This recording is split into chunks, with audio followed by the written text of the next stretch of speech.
asalaamaaleykum wa rahmatullahi taala wa barakaatuhu. maa ngi nuyu ñëpp di ziar ñëpp di wax kenn ku nekk wàcc waayam di jox barab bi ñu nekk wàcc waayam muy juma Grand Thiès ñi suñu juma bu ñuy tiitaroo moom ko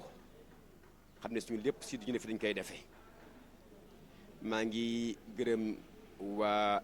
juma ji di commencé si imam bi ak staff bi mu àndal yëpp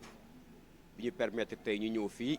pour am fi ñu fi doon taxawal tey di ko def muy at mu jot ñu koy yeesalaat ren. ñun nag ñooy ëttu njóoba. ëttu njóoba nag ku ko xamul dégg nga ko association la boo xam ne Grand Thiès bii la juddoo ay doomu Grand Thiès nekk si biir ñu bokkandoo dëkk juddoondoo màggandoo bokk gis-gis ak yéene su suñu gox ba yàlla def ñu am association bi taxawal ko. boobaak léegi mi ngi bëgg a nekk mat ñeenti at bañ koy taxawal nag taxawal boo xam ne taxawaayu koñ rek la woon pour jottali mbokk ak xool lépp lu ñu soxla suñu koñ bi ñu taxaw pour jéem koo indi si saafara. loolu nag bi ñu ko commencé gisoon nañ si ndam loo xam ne ëppoon na suñu njort ba tax na ñun ñi nga xam ne ñoo ko seq muy ëttu njóoba ñu ne woon nañ kon jéem a dugg si démarche boo xam ne dañ mën a am këyit yu ñu mën a tax ñu formaliser ko. ba yàlla def na defal ñu sutura ba këyit boobu ñu doon wut am nañ ko ba fan yee passé dañu autorité administrative yi jox suñu récépissé war ne ëttu njóoba léegi bokk na si kuréel yi nga xam ne si dëkk bi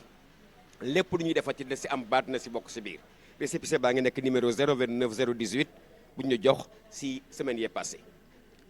ñi ma àndal nag mooy waa ëttu njóoba ñi taxaw woon ma ñëpp waa ëttu njóoba la ñu président commission yaa ngi fi coordonnateur baa ngi fi ak ñëpp ñoo xam ne ñu bokk ci bureau bi. tey nag ñu ñëwoon tey di wàcce kaamir dañuy def at mu jot bu ñuy commencé activité année boobu dañuy commencé par wàcce kaamir ñaanal suñuy waay dawlu yi nga xam ne ñoo nekk fii ñu tëdd fii biir Grand Thiès Madoki ak ñi nga xam ne ñoo dëkk Thiès ak ñi nga xam ne sori nañ fi. ñu gis nag ne nit ki looy def yaa ngi defal ñiy dund waaye bu fàtte xel di fi jógee nga xam ne lépp ñoom la woon démb loolu moo tax ñuy commencé activité bu nekk di ko def par lii ñuy def muy wàcce kaamir bi. tey nag moom la ñu wàccee léegi ci biir jumaa ji ñu ngi doog a pare léegi imaam yi def nañu ñaan suñu représentant imaamu Thiès si ñun la bokk ëttu njóoba waxtaan bu rafet waxtaan na fa li tax ëttu njóoba jóg gërëm na imaam ratit bi gërëm na ñëpp si biir jumaa ji gërëm na ñi fi toogoon ñëpp tey si biir kon dañu koy sant yàlla si biir. loolu nag day tax ñu xam ne donc tey jii boo gisee ñu def lii mooy démarrer ñu officiellement activité ëttu njóoba activité yooyu nag yu mat ñetti at a ngi ñu koy déroulé ba ren mooy nekk 4e année bi commission yaa ngi dox. at yi passé def nañ fi loo xam ne ñëpp ñu ngi koy tudd waaye damay sukkandiku si at mi passé rek moom la ñu génn ndax suba incha allah si la ñu fas yéene def suñu assemblée générale pour renouveler ëttu njóoba comme que am nañu léegi papier et on a formalisé l' association. daaw commission santé liggéey na liggéey bu am solo daaw ndax tey def nañ fi consultation gratuite boo xam ne ñu ngi koy def fii si école si hôpitalu dispensaire Grand Thiès poste santé bi. yàlla may ñu si ndam nag ndax indi woon nañ fi lépp loo xam ne spécialité indi woon nañ ko fi lu jëm si santé dama bañ a dugg si biir di wax parce que du ma spécialiste santé waaye lépp luy laal si bànqaasu wér-gu-yaram indi woon nañ ko fi muy faj mag ñi faj xale yi jëm si dentiste yi gynécologue amul lu ñu fi indiwul def ko fi te consulté nañu 350 personnes si benn journée. indi fi ay professeurs d'université indi fi ay association yoo xam ne si santé la ñu yëngatu Dakar commission boobu nag ki koon jiite muy suñu mbokk suñu xarit suñu rakk suñu di docteur Sadibou Diop mu bàyyi léppam ñëw di ko def te bi moo doon nag 3e session bi ñu am si ndam loo xam ne ëpp na njort. loolu nag benn rek woon rek parce que année yële passé defoon nañu ay don de sang jongal fi ay xale lu mat presque ay 100 xale jëleen en charge. mais année bi passé moom consultation la ñu def ñu ngi xool nag année bi di ñëw lan nañu war a jox comme programme pour yi ma dugg si biir. commission aussi éducation def na fi liggéey boo xam ne nga mën si 3e session moom tamit si cours de vacances yi. année bu nekk day jël xale yi encadré leen si koñ bi lëngaloo ak commission environnement ak ñi nga xam ne ñu joxal xale yi jàngal leen ni ñu war a dundee si biir gox bi muy citoyenneté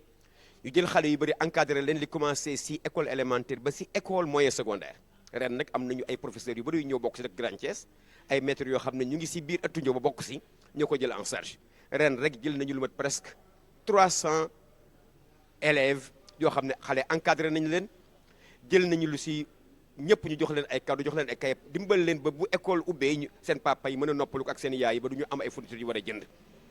mu nekkoon nag aussi liggéey bu am solo parce que au delà que ñu jàngale cours de vacances yi dañu doon si profité comme ni ma ko waxee léegi di yar xale yi den jàngal citoyenneté di leen wax seen environnement ni ko war a dundee si biir et moo tax commission environnement da siy bokk léegi-léeg di ñu indil ak waa Eaux et Forêts ak yeneen bànqaas yi nekk biir Thiès di jàngal xale yi yëpp loo xam ne dafa jëm seen biir environnement ni ñu ko war a gérer ak ñu ko war a dundee si biir ren nag am na suñu jot boo xam ne ñu koy tëj ñëpp ñëwoon nañu waa Thiès waa Atu Njóoba yëpp imam yi ñëwoon nañu chef de quartier bi ñëwoon ñëpp ñëwoon nañu mu nekkoon aussi benn succès boo xam ne ñu ngi koy sant yàlla bu baax ginnaaw loolu aussi am na commission sport ak sociale commission sportive boobu aussi dafay organiser activité sportive chaque année ren année bi passée aussi def nañu seen programme def randonnée boo xam ne si Thiès ñëpp a ngi koy tudd ba léegi randonnée boo xam ne mobilisé na ay nit ñu bëree bëri yoo xam ne ki mënu ko lim profité woon nañ si randonnée boobu nag ba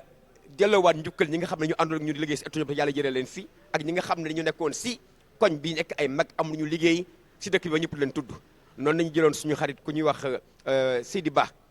ak grand Habib Ndiaye ñi nga xam ne yàlla moo jël yóbbu leen avant ñuy accès si année bi jeex ñaanal lañ leen fa delloo leen fa njukkal ndax la ñu liggéey si Atu Njóoba daal di si profité aussi nag daal di honoré waat suñu benn doyen bu ne si koñ Grand Thiès koo xam ne ñëpp tudd dañu ko seen Thiès ba ko xam Thiès sax moomu ko Sénégal yëpp ko moom muy Pa Yadd ñëpp xam ko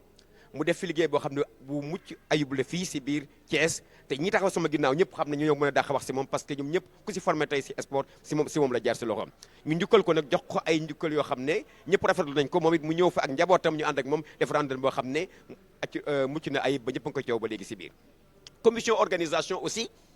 def na fi liggéey boo xam ne lépp lu ñuy def si activité commission organisation mu nekk une commission transversale boo xam ne day ànd ak ñëpp liggéey ba président baa ngi taxaw muy Adjuma Ndiaye tey liggéey gis ngeen tey li mu liggéey fii tey si wàcce kaamil bi ak li mu ko organisé tey muy santé bi muy sport bi ak lépp lu ñuy liggéey moom mi ngi taxaw si kanam si biir liggéey boo xam ne si biir kenn mënu ko Atu Njóoba nag suñu activité yëpp ñu ngi koy déroulé boo xoolee si école Thierno Elimane Siré Sall loolu nag moo tax ñu ngi delluwaat njukkal encore directeur ba ak personnel école boobu bi mu xam ne ñoo ñu may ñuy def suñuy activité Atu Njóoba di si am réussite bi si biir kon nag année boobu ñu nekk muy année 2025 nekk na année boo xam ne ñu ngi koy sant yàlla riche na lool riche na nag parce que Atu Njóoba amuñu ay moyens ñu ngi sukkandiku si ay membres yi dañuy joxe muy cotisation te loolu taxu koo am maana waaye ñu ngi sukkandiku aussi si bonne volonté yi nga xam ne ñoo xool li ñuy liggéey moo am njëriñ ñu si jàppale ba tax na acte bu ñuy lancé gis nañ si benn engouement boo xam ne ak benn intéressement boo xam ne si nit ñi dañu say am day ëpp suñu njort ndax am nañ fi ay 4 millions de prévisions yoo xam ne def nañ ko te on a tout réalisé ba dese encore si kees kii yoo xam ne ay mën nañ ko garder pour en cas mën see def ay activités yu ndaw kon loolu sant yàlla la waaye taxul moyens yi doy loolu weesoo nag ren ñu ngi commencé suñu activité 2026 yàlla may nañu fekke ko ñu ngi sant yàlla bu baax yàlla may nañu commencé ko ni ñu ko commencé woon daaw mooy wàcce kaamir imam ñu fekke ko tey nag la ñuy lancé suba la ñuy am assemblée générale bu ñu paree ñu lancé waat suñu programme annuel boo xam ne tey demaat si commission yi kenn ku nekk ñëw indi sa programme annuel bi ngay teg programme boo defoon daaw dañu bëgg nga yokkaat leneen si biir bu ñu paree nag loolu ñu jéem a ku dee joxe sa plan de travail xool noo ko bëgg a déroulé ñu doog a dem buti nag moyens yi moo tax maa ngi ñaan nag sénégalais yi di ñaan Thiessois yi ñi nekk fii si biir Thiès ak ñi nekk si biir Sénégal ak bitim réew yëf yi seen mbir la ñoo ko moom ndax Atu Njóoba nekkatul affaire u koñ dafa nekk affaire u Thiès la nekk te kenn ku se dugal sa loxo di nga xam su ko dugal si biir moyens yi nag amul yéene bi nag moo ëpp solo waaye yéene boobu bu amee pare ku am yéene bi moyens yi mën naa topp si biir moo tax maa ngi ñaan ñëpp ñu mobiliser wu jàpp si ñi nga xam ne ñu ngi si biir nañu indi seen i cotisation di bokk ndax yëf yi mën a am lu ñu mën a démarrer ñi nga xam ne ay sympathisants yu bokk Grand Thiès te kenn ëppale ba leen si aussi ku si am lu ñu mën a dimbale nga dimbale ñu ko ñu ne bitim réew nag maa ngi leen di ñaan fa ñu nekk yàlla mën a def ñu dimbale am partenariat comme léegi association bi am na këyit kon yoon may nañ ñu am ay partenariat si biti mën a wut ay fonds indi ko fi mën a liggéey Thiès Grand Thiès te yaakaar naa ne gis ngeen léegi bi ñu commencé nettoyé nañu koñ yi bu yàggul gis ngeen léegi si indépendance bi xam ne président da ko jox waa Thiès gis ngeen taxawaay bi si Atu Njóoba taxaw ba commencé nañu fi ñu toll sama sœur ngi nii siré sama wet commencé na liggéey bu am solo fi ñu toll depuis lu mat 2 semaines mi ngi si biir defaraat koñ yi nettoyé leen defaraat garab yi koñ yëpp si biir xam nga loolu ay moyens la laaj waaye moyen bi jiitu mooy ngëm-ngëm bi ak engagement bi kon ñëw waay jàppale si biir kon maa ngi sant ñëpp di gërëm ñëpp di wax ne nañu commencé nii ren yàlla nañu yàlla may ñu eggale ko si jàmm di ñaan ñëpp nañu ñoo def seen loxo indi seen i moyens pour ñu mën a def lu ëpp suñu njort ba fañ ñuy xaar ñu egg foo dépassé foofu si biir maa ngi gërëm ñëpp di sant ñëpp wasalaam je remercie sans grâce à Allah subhanahu wa ta'ala ce mois béni de Ramadan de nous avoir laissé en vie et de nous donner les moyens d'être là en face de vous aujourd'hui pour parler d'une chose qui nous tient à cœur et qui est en rapport avec notre association Atu Njóoba Ëttu Ndioba est une association qui est née comme ça, à Grand Thiès, qui au départ était devenu un cadre amical, permettant à des habitants d'un quartier de pouvoir se réunir, de se retrouver et de discuter des questions personnelles, mais après, au-delà, aller discuter des questions qui touchent notre environnement et notre ville et notre quartier. C'est comme ça que Ëttu Ndioba a tenu à avoir une organisation informelle appuyée sur des commissions qui avaient en charge chacune de prendre un domaine précis des activités sociales pour mener effectivement à bien les tâches qu'ils lui ont confiées. Ëttu Ndioba donc est en train de grandir. Ëttu Ndioba a aujourd'hui plus de 3 ans d'existence, parce que nous allons entamer notre 4e année d'existence. Mais tout cela a été fait dans un cadre informel, parce que Ëttu Ndioba n'était pas un cadre formalisé. C'est pourquoi la réussite de nos activités, basée sur l'engagement de tout un chacun et des sympathisants du quartier, cela nous a amené à prendre conscience qu'il fallait donc aller dans le sens de formaliser notre association. Et cela a été commencé il y a bientôt 1 an. Et Dieu merci, il y a quelques semaines, nous avons reçu une reconnaissance de l'autorité administrative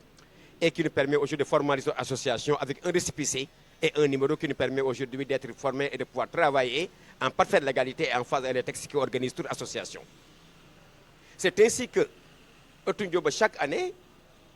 pour dérouler ses activités, Ëttu Ndioba commence par une activité de récital de Coran à la mémoire de nos défunts, de nos disparus. Et c'est ce que nous a réunis aujourd'hui dans cette mosquée qui est notre mosquée à nous tous, une mosquée qui nous a vus tous depuis notre enfance, une mosquée où on a fait toutes nos dévotions, une mosquée qui est derrière des cimetières où chacun a eu à mettre là-bas ses disparus. Et c'est pourquoi chaque année, on commence d'abord par un récital de Coran à la mémoire de ces disparus, et ce qu'on a fait cette année. Et l'imam Ratib a bien voulu assister à cette cérémonie, présider cette cérémonie, en compagnie de le président des imams du Sénégal, qui est un membre de Ëttu Ndioba, et qui a suivi toute la cérémonie de récital de Coran et qui a eu à prononcer des mots très aimables et à former des prières pour Ëttu Ndioba. Donc on peut dire qu'aujourd'hui, Ëttu Ndioba démarre ses activités pour l'année 2026, et comme il l'a toujours fait avec une cérémonie de récital de Coran. Nous demandons Allah à ce que toutes ces prières qui étaient formulées soient exaucées et que pendant ce mois de Ramadan. Mais pour revenir, Ëttu Ndioba aussi a déjà un bilan. Un bilan qui est un bilan de 3 ans. Mais on n'est pas là pour faire le bilan des 3 ans, mais il faut faire le bilan de l'année qui est écoulée. Et comme je vous l'ai dit tantôt, Ëttu Ndioba est divisé en commissions et chaque commission s'occupe d'un domaine précis. C'est ainsi qu'on a une commission santé qui a eu à faire un travail extrêmement important depuis 3 ans. Et la dernière année, l'activité phare que cette commission a organisée, c'était une consultation gratuite. Et cela a permis d'organiser la cérémonie ici au niveau du poste de santé de Grand Thiès. Et on a pu consulter plus de 350 personnes. Mais il du sort, toutes les personnes qui ont été consultées, non seulement ont bénéficié des médicaments, mais avec un suivi. Mais je rappelle, par les années passées, on a eu à faire d'autres activités comme la circoncision ou par exemple des dons de sang. Mais cette année, on avait privilégié faire cette consultation gratuite qui a été d'une réussite extraordinaire. Et ça, on a pu le réussir grâce à la perspicacité de son président, le docteur Sadibou Diop, accompagné de toute son équipe et qui nous a gratifié d'une journée extrêmement importante de consultation en mobilisant des professeurs d'université et tous les corps qui s'occupent de santé à Dakar et ailleurs, même à Saint-Louis, pour les amener ici. La deuxième commission, c'est la commission éducation. Cette commission que moi j'ai eu l'honneur de présider. C'est une commission aussi qui s'occupe de l'encadrement des jeunes du quartier et principalement des élèves qui sont dans le quartier. Cette commission, chaque année, organise des activités de vacances, principalement des cours de vacances, et essaie de prendre en charge toutes les couches de la gouvernance scolaire. C'est ainsi que, cette année passée, on a eu à faire des cours de vacances durant le mois de septembre, et ces cours de vacances ont mobilisé presque 300 élèves, 300 enfants. Je dis enfants parce que dans ces cours de vacances, ce n'est pas seulement le moyen secondaire qui est déroulé là-bas, ce n'est pas aussi l'élémentaire, mais aussi depuis 2 ans, on a introduit la gestion des tout-petits, la case des tout-petits, c'est-à-dire une sorte de crèche que notre sœur qui est là, Siré, fait un travail extraordinaire. Et cela nous a permis de dérouler pendant 1 mois des cours de vacances, encadrer les enfants, faire des cours à la citoyenneté, faire des cours sur le cadre de vie avec la commission d'environnement et à la fin des cours de vacances, chaque enfant a pu bénéficier des récompenses en termes de fournitures permettant aux parents de les alléger à la rentrée et que ces enfants puissent avoir un bon niveau pour commencer leur année. Ça aussi, vraiment, je pense que c'est quelque chose qui a été salué pour toute la communauté thiessoise, et je ne parle même plus de Grand Thiès. Et aujourd'hui, c'est une tâche de ville et tous les quartiers sont en train de copier sur Ëttu Ndiobé. Il y a aussi une troisième commission qui est la commission sport.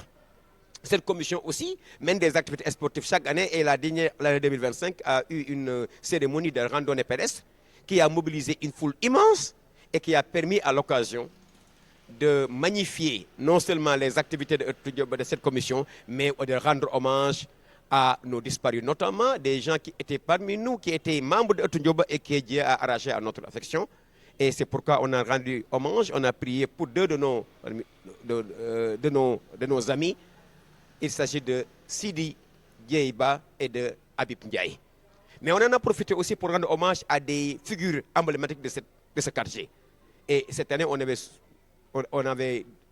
choisi de célébrer et d'honorer quelqu'un qui a fait toute la vie sportive de Thiès et de Grand Thiès, Payad, communément appelé par son nom. Et cela a aussi une réussite totale avec le soutien de tous les Thiessois, le soutien des parrains qui nous ont apporté beaucoup de concours. En l'occurrence, on a eu beaucoup de soutien de la part de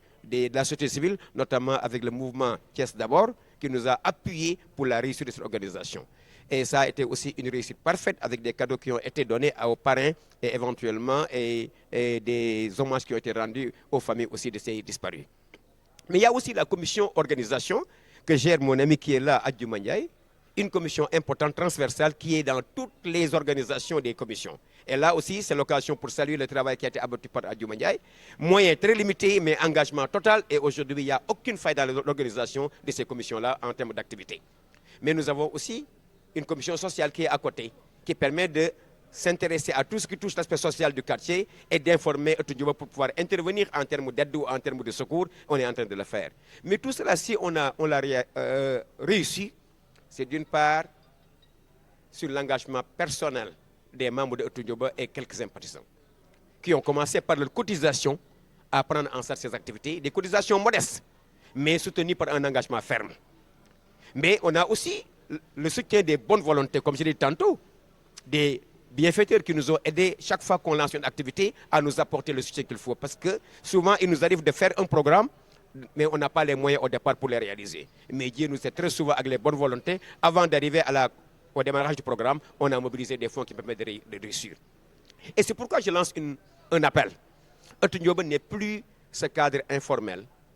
où il y avait amical des gens d'un quartier. C'est devenu maintenant un cadre formel, organisé et reconnu. Et c'est pourquoi d'ailleurs nous allons demain organiser notre assemblée générale pour procéder au renouvellement du bureau conformément au texte qui régit maintenant notre association. Et c'est pourquoi aussi nous lançons un appel par rapport à tous ceux qui sont thiessois, pour ne pas dire grands thiessois, mais tous ceux qui sont aussi au niveau de la diaspora pour dire que Ëttu Ndiobé a aujourd'hui besoin de moyens. Les moyens c'est quoi? Parce que chaque année, chaque commission dépose son plan annuel de travail, mais ce plan pour l'exécuter, il faut avoir des moyens humains, mais surtout des moyens financiers. Et les moyens manquent terriblement, mais je pense qu'on peut compter encore sur les Thiessois et les grands Thiessois qui sont à l'intérieur du pays ou au niveau de la diaspora, nous aider à développer un partenariat, pouvoir mobiliser des moyens pour arriver à cela. Récemment, on a pu avoir l'accord de certains partenaires qui nous ont promis même des moyens, du matériel médical qu'on va pas tarder peut-être à remettre au poste de santé, comme ils nous ont aidés par le passé à revoir le poste de santé, à participer à l'assainissement et à refaire et à réparer la seule ambulance qui était disponible là-bas. Aujourd'hui, nous demandons aussi, on nous a promis encore si on peut avoir des véhicules pour le poste de santé, si on peut avoir aussi des moyens informatiques, des moyens logistiques pour permettre à Ëttu Ndiobé de fonctionner. Car Ëttu Ndiobé a entamé un programme ambitieux, mais Ëttu Ndiobé n'a pas les moyens de ses ambitions. Mais Ëttu Ndiobé a la volonté ferme, c'est pourquoi il fait appel à tout le monde. Venez vous s'approprier Ëttu Ndiobé. Ëttu Ndiobé est un cadre pour tout le monde, c'est un cadre pour Grand Thiès, c'est un cadre pour Thiès, c'est un cadre pour tout le monde. Par conséquent, on attend votre corps et je pense que c'est un moment solennel aujourd'hui de cette prière qu'on a eu à faire dans cette mosquée pour nos disparus et de lancer cet appel au sein de cette mosquée qui est notre mosquée qui nous est si chère et demander à ce qu'Allah, en ce mois béni Ramadan, exauce nos prières et nous permet de réaliser ces ambitions-là. Et que Ëttu Ndiobé Ca Kanam, et merci aussi à vous de la presse qui acceptez de venir chaque fois nous accompagner et de recueillir nos points de vue et de vulgariser les activités Ëttu Ndiobé. Je vous remercie.